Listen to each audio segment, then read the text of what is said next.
嗨，大家好！真不是我跟大家放烟雾弹啊，因为2025年的大总结可以说几乎夭折。那现在你们能看到我在这里跟你们侃一会儿呢，是因为前2天呢，我看到了一篇关于安踏在冬奥会为我们的冬奥健儿在钢架雪车这项运动中制造专业的比赛钉鞋和装备的文章。在那篇文章，其实我体会到了，在某种特定的环境和事件上，就是造鞋，它并不仅仅是造鞋，它是一种责任，是一种使命，也可以说是一种赤诚之心。所以我反思到我自己，我做视频其实也不仅仅是把这些跑鞋的性能告诉你们，因为2025年我经历的事情也很多，所以我也要把这些东西分享给你们，这也是我对这个行业的责任。那今年确实因为时间原因，我的鞋全到，不能像去年一样给你们砍40多分钟。那今年的选鞋要更加的严苛，而且门槛非常高。你们可以看到，这里摆的鞋几乎都是每个品牌最精髓的那款。所以下边的内容我们浅聊跑鞋，深挖行业。OK， 我们开始吧。那我们还是从2025年，我认为最耀眼，同时也是引领行业的阿迪达斯开始。那赛场表现，我觉得不用多说，你们可以看着现在的画面，太多的冠军。那对我更大的触动，反倒是去年4月我在阿迪达斯德国黑丛高拉赫的总部的见闻和感受。那感兴趣的其实可以看一下我5月18号的那期 vlog。那简单来说，就是我参与了 Road to Records 的赛事，同时见到和采访到了那些世界级的运动员，并看到了阿迪达斯如何让运动员更好的融入到品牌和产品的研发。还有就是来自世界各地的阿姨的粉丝，那其实就是 AR 的团员们，他们真的太热情了。我记忆最深刻的一点就是我在问他们分别都从哪儿来的，他们一个个的在说着那些我熟悉或者我不熟悉的地名和国名的时候呢，我感受到的是那种凝聚世界的力量。这个其实你没有到现场是很难感受到的。然后呢，我还去到了他们的 AirCap 去触摸了一下阿迪的历史。那同时我在德国参加了这双 Adizero Adios Pro Evo 2的发布，并且我甚至参与到了 Evo 3的研发中。那 Evo 这个系列无疑从2023年诞生，就再次引领和推进着整个行业的进程。那我是从这双 Evo 1就开始对这个系列非常的感兴趣。那我手上现在这2双 Evo 2，首发这双呢是我从德国带回来的，而且我让家园深度的测试了，而且你们可以看一下它整个现在的样子啊。那这双黑白配色，我是真的无法拒绝它的颜值。那 Evo 3在不久前，阿迪达斯呢也是掀开了它一点点神秘的面纱。那单只42半只有 97.27 克。那它相比于之前国产的一波百科内跑鞋有哪些不同呢？那我是非常的期待。虽然我参与到了 Evo 3的研发，但是经过我和德国总部设计师的确认，今年将发售的这双 Evo 3和我去年4月参与测试的版本有非常大的不同。但它一定会采用一个新的科技，就是碳圈。而且我对碳圈这样科技期待还是挺大的，因为这项设计其实一直秉承着阿迪达斯在中底上让泡棉更加参与做工的追求。其实很简单，现在采用的 Anti-Roots 碳柱本身就是可以让上下层泡棉更加的整体，而不是直接阻断上下层之间的这些连接。那碳圈则是更大程度的让泡棉去发挥。那它的难点在于什么呢？第一就是这么厚的中底对泡棉的各项要求都非常的高。第二就是中底部件更加的整体化设计。这个难度其实从我和阿迪达斯德国总部的中国设计师之间的对话就能够感受得到，这非常的难。但也正是他们在推进着行业的发展。那说到碳圈，就引出了这双在去年8月份 Chasing 100挑战赛以平均配速3分35，最终以5小时59分20秒挑战成功路跑100公里世界纪录的 Adizero Prime X Evo。那我手上这双呢是在不久之前欧洲发售那批100双中购入的。那先发给了我的好朋友浩然的去测试。那现在这双鞋就是浩然测试后的一个样子啊。那我呢也是做了一个短途的测试，在这个接近60毫米厚单次磨压的中底加上碳圈，它这个脚感真的是非常非常的神奇。那也正是这种超强推进力加上源源不断的能量，才给了我们往更长距离跑下去的信心。那这双鞋呢，我在节后也会有一期深度测评。OK， 那阿迪达斯呢，我们就聊到这儿，因为其实2025年阿迪达斯真的还有太多东西可以聊。那我的预判，2026年它依旧可以引领整个的行业。那比如2026年开年的香根山上新山神黑田朝日的神勇表现，对吧？ OK， 那我们进入下一个品牌，阿迪达斯的老对手 Nike。那众所周知，其实 Nike 算是我的老东家吧，因为2015年我成为了中国第一批 NRC 的 Pacer， 而且最开始我对装备的启蒙呢，也是从 Nike 开始的。那去年的总结你们也看到了，我对 Nike 的意见非常大。那我期待着2025年他们的崛起，但你们也看到了，可以说 Nike 现在正面临着自他们成立以来最大的危机。2024年底，新 CEO 艾略特希尔上任，正在改变着上一任 CEO 灾难性的运营。但作为世界第一大运动公司，它的惯性真的太大了，任何的轨迹改变都将面临着非常大的转弯半径。那整个2025年，其实 Nike 正在做着内部的调整啊，人员之间的变动非常大。那其实本来我今年不想在桌子上摆任何 Nike 的产品，但是我思考之后还是摆了这3双啊，我认为是2025年 Nike 做的不错的产品，和未来2026年 Nike 的未来之星。因为现在的 Air Force 3放到一众的 T0 级的碳板跑鞋之中，真的有点像上一个时代的产品。那新的 Air Force 4谍照已经出来了，其实爆不爆出来，我对它都没有太大的希望，因为 Nike 现在最缺的是人。2020年到2024年中，他们对数字太执着了，流失了太多对产品执着的人，就像苹果同时失去了乔布斯和 Johnny Ive 一样，他们丢了灵魂。那可预见的2026年 Nike 依旧会是调整和动荡的一年，但整个市场留给他们的时间可不多了。2027年他们一定也必须交出令市场满意的答卷，我想那可能是他们最后的机会。这并不是危言耸听，老对手艾达斯、新生代昂跑 Hoka， 我们中国的安踏、李宁甚至特步都在虎视眈眈地寻找那一个把老大拉下马的机会。其实这就像当年 Nike 对匡威、对阿达斯做的事情一样，因为没有人可以永远在那个位置。那2026年 Nike 我们要更多的关注 ACG 这条线。那 Nike 也很聪明，在路跑大市场短时间内很难做出突破的时候，他们选择了一条更小众、更专业的项目来打开市场，我认为这是很好的选择。OK， 那我们期待 Nike 带着那句 I'm back 强势回归。那我们回到国内啊，第一个品牌我们看安踏。那我想是不是因为2024年做得太好了，2025年那不能说放松，可能是真的他们肩上的任务有点太重了。那就像上面说的，我们能够接触到的这些产品只是他们研发的一部分，他们还有很多我们看不见的研发和责任。比如让中国跑鞋走出去，应该是2025年他们更关注的事情。那安踏集团现在的格局呢，你们也知道，包括雅马芬集团在内，菲乐、迪桑特、可隆、狼爪等等等等，还有刚刚收购的29%彪马的股权。那我看到安踏是真的很想在未来感受一下那种凝聚世界的力量，也是目前我能够看到的最有机会实现这一目标的中国运动产业集团。12月美国时尚东尼奥的 TRE， 安踏就带着它的 C10 Pro 2代、C2027、G9 2代和2驱心率90等产品，让美国市场见识了一下我们的力量。那第一家美国安踏的直营店也在洛杉矶比弗利山庄正式开业。那如果选一双代表安踏2025年跑鞋精髓的产品呢，我还是会选这双 C10 Pro 2代。超级激进的前掌设计，顶端的 Lattice 3D 晶格结构，加长了 3XL 碳板，代表着现在安踏整个跑鞋最高级别的制鞋理念和水平。那我们当然更期待2026年安踏在走向世界的同时，给我们带来更出色的产品。李宁作为中国，其实现在也可以说是世界上科技属性非常强的运动公司，他们在用不同的方式向世界展示着自己，那同时也展示了我们中国的力量。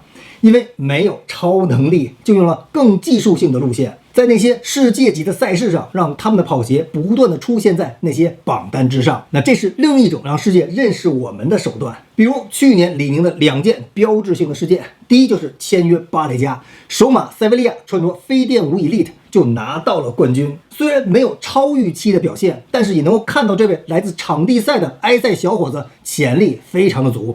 那后面也在钻石联赛上表现不错。那第二就是大破节。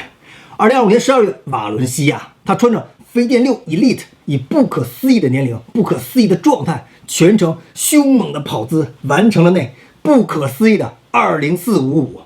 那场比赛我看的真的是热血沸腾。34岁再起航，我想了一下，我好像也是34岁再次找到了我的人生目标，所以我可能更能够理解一点，在这个年龄还能够在热爱的事情上做出成绩，那他要面对的东西远比20几岁要多得多。那不管怎样，我们祝贺大破节。那你们当然知道，除了飞电6 Elite， 李宁还有一双更高级别的超级跑鞋，那这双飞电6 Ultra。那虽然它跳出了一些规则，职业运动员呢暂时不能够穿它踏上赛场，但它确实给马拉松世界带来了更多想象的空间。那这双鞋我不多介绍了，感兴趣的可以看我11月30号的大报告。那我希望我们未来要更加的强大，强大到可以影响规则。那来到了特步，作为一个中国人在跑马拉松，那特步的100X 系列几乎是你绕不过去的一双鞋。那这就来自于他们几乎严酷的控制着中国的马拉松赛道。那这不仅仅是专业运动员和赛事层面，也体现在了大众马拉松爱好者的身上。那当然，爱好者们可都是主动选择去穿着的，因为有很多媒体发布过相关的数据，你们可以去查一下。那运动员层面当然更加的突出。我记得有一段时间，他们几乎拥有着中国所有的顶级的马拉松选手。那再加上何洁2次突破中国马拉松纪录，让特步在中国马拉松赛道上脚率达到了巅峰。但成也何洁，败也何洁。很简单，何洁不换鞋，导致了100X 3.0 Pro 一直在复刻。那虽然没有统计过，但真的很有可能是中国最畅销的顶级马拉松跑鞋。那对于特步来说，这并不是好消息。那在国际赛场，这也真的很难见到。反正我脑子里确实没有一个近代的马拉松运动员会一直穿着2代甚至3代以前的鞋款。最主要是新的跑鞋并没有差于100X 3.0 Pro， 比如这双100X 7.0 Pro， 更强的中底泡棉，更轻的鞋身，更有推进的碳板，更合理的中底数据。无论是我还是我的队员在测试100X 7.0 Pro， 整体性能是一定要超过100X 3.0 Pro 的。那何洁的担忧更多的是来自于自己的心理层面。那我们当然要尊重运动员的选择。特步也很尊重，而且是我见过的少有的这么尊重运动员的品牌。但我想说的是，我们的运动员除了自己专项运动专业性体现之外，商业层面的专业也很重要。因为运动在70年前就已经不是简单的运动本身了，它是一个非常复杂且庞大的经济体。所以作为中国的马拉松一哥，要做好表率啊，不能让力挺自己的品牌口碑一直停留在某一款鞋上。随着运动员的转换，特步呢也找到了更多新鲜的血液，比如年轻的马拉松运动员丰沛友，2001年出生，去年11月穿着这双160X 7.0 Pro 跑出了20836的好成绩。那未来有没有希望冲击20657的中国马拉松纪录，甚至能不能把我们带入205时代？我们一起期待一下。那产品线上160X 7.0 Jet 这双鞋有非常强烈的何洁基因，你可以把它理解成为高配的160X 7.0 Pro。那未来何洁一定会更多的穿着这双鞋。那这双160X 7.0 Monster 会是特步探索市场的产品，会有更多的天马行空的想法放到这双鞋上。那在160X 7.0 Pro 这个级别上，特步可能会让跑者有更多的选择权，根据自己不同的跑动方式选择更适合你的那一款。那国产另外4个比较有竞争力的品牌，三六一度、中乔、鸿星尔克、必迈，那他们在2025年都在自己的轨道上变化和发展着。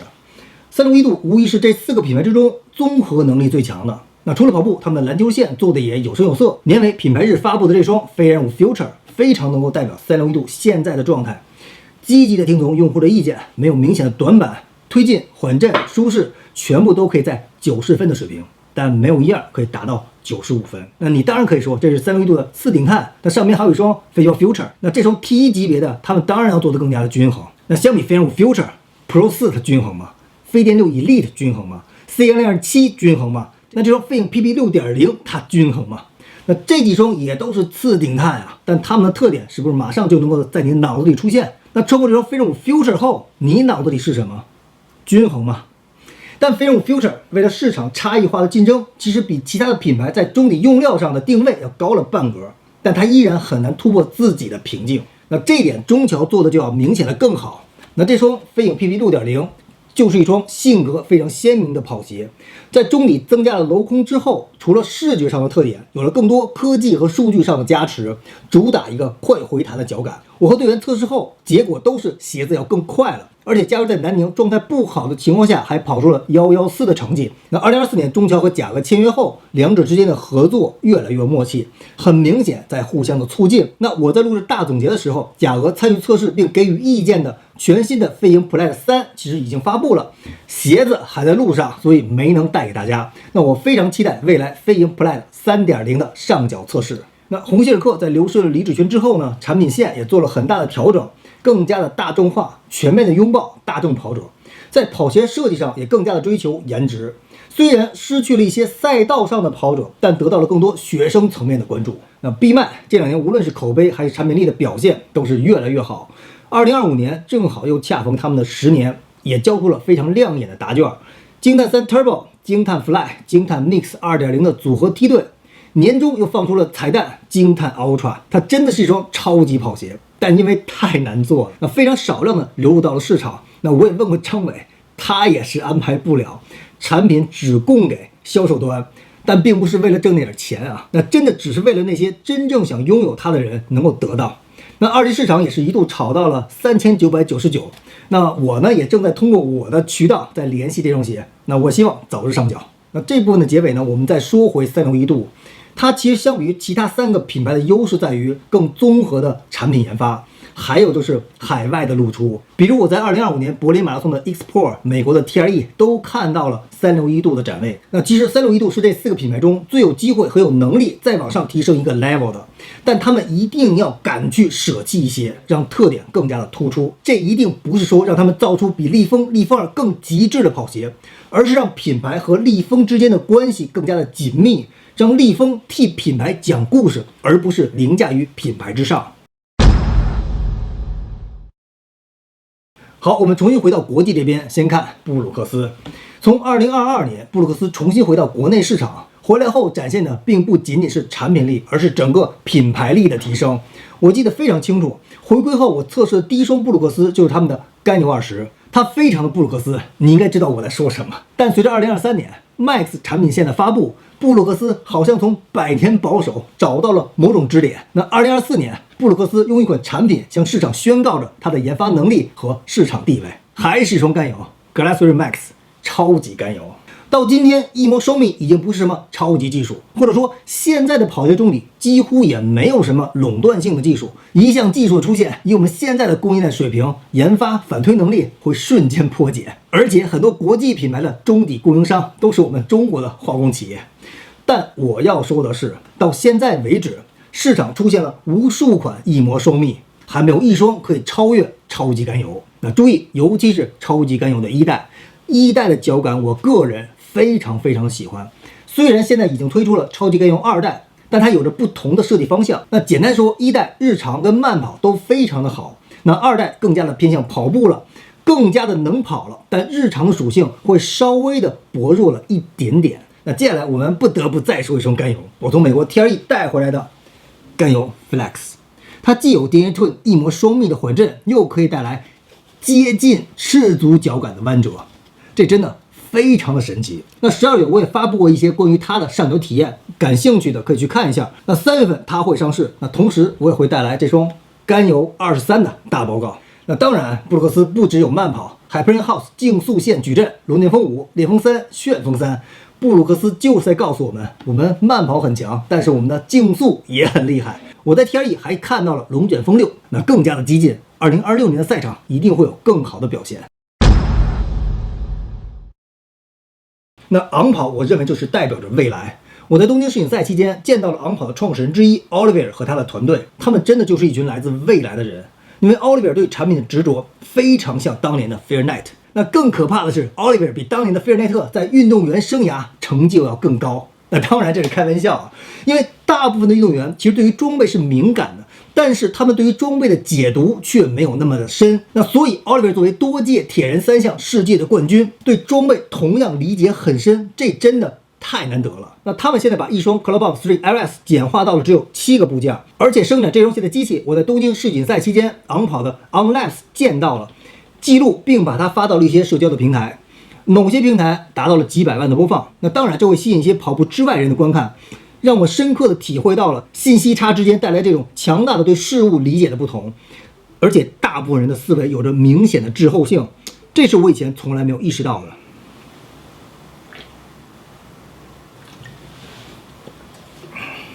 我提一个问题，鞋带这个为了让鞋和脚更整体所诞生的副产品，与鞋同时存在了上千年。那我不说那么遥远，就说近100年，运动鞋飞速的发展，中底和鞋面都是质的飞跃，鞋带这么古老的副产品为什么还不消失？所以 Let's 并不是简简单单的鞋面创新，它是在挑战传统。我这么喜欢 Let's 并不是因为它现在有多好穿，而是它真正的在向未来前进，而且改变世界的那一天应该不远了。New Balance 依旧是跑鞋圈的潮流教父，鞋型加配色真的好看。这两双 FuelCell 竞速系的配色居然可以搞得这么典雅。S Elite V5 整体状态更加的激进，前掌更加的澎湃。那 Reebok V5 虽然是一双速训的好鞋，但这个沿我日常上脚率也非常的高，没有板材，非常的舒服。而且我非常的建议你们去试一下那双换上了全新中底 Infineon 的1080。索康尼同样作为100年专业跑鞋品牌，那这2年变化也是非常的大。我去年带着队员在岳山下海张家口站飞1.2、飞速5全程陪着我们燃尽，那个感觉真的太好了。尤其是飞1.2 Infinity Run 的中底，又是一双你之前从未感受过的脚感，极其的柔软，又有极高的弹性。初上脚你会和它有短则5公里，长则20公里的匹配。那当然，节后我马上就会给大家带来这双全新的 Endorphin Pro 飞鹏5的大报告，我们期待一下吧。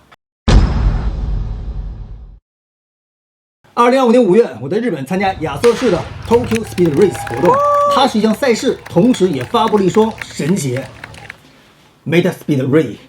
我在第一时间就试穿，上脚即爱上 FF Leap 的脚感真的太炸了。回国后，我想尽一切办法搞到手，而且直接就发给家园去开光。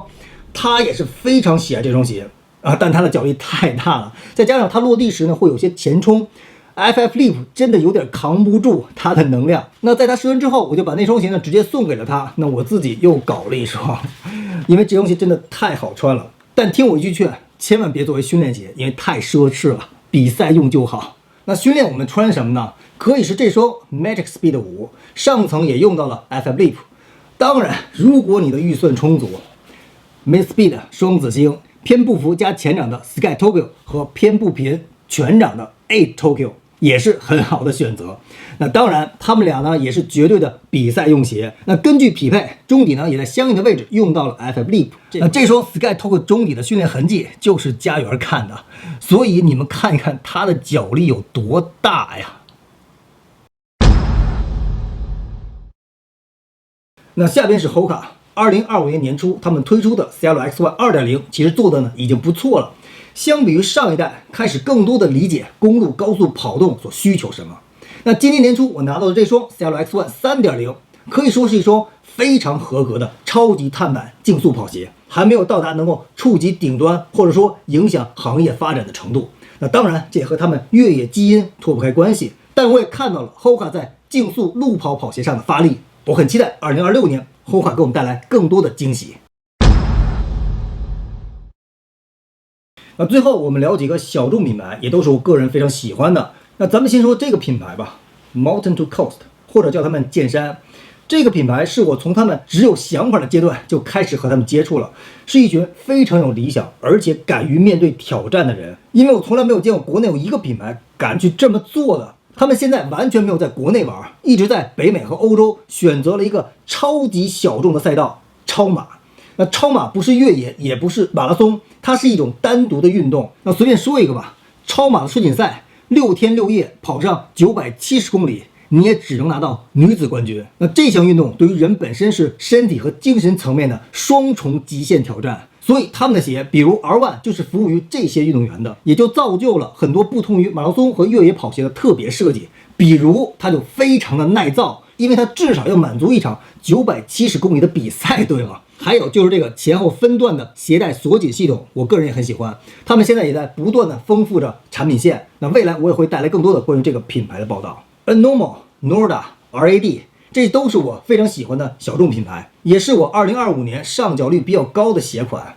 那他们都有各自的故事，我就不一一赘述了。那对于我来说都非常的有意思，因为他们最开始选择的是打动那一小撮人，这对于小众品牌非常的重要。这也是我见过太多的国内小众品牌没有玩明白的一件事儿，他们更多的是在用大众思维来运作小众品牌，这几乎不太可能成功。那当然机会是一直存在的，只是现在无论是国内还是国外的大众跑鞋市场已经基本被巨头填满了。如果你进入了他们的射程或者说布局，你面对的就只有被鱼肉，你的市场只取决于他们给你预留了多少空间，而且这个空间随时会被压缩，而且你面对的客户将是这世界上最挑剔的一拨人。也许现在的一些小众品牌看上去过得还不错，那是因为现在的国内运动鞋市场虽然降温了，但是潮水还在，真正的生存考验要等到潮水退去之后。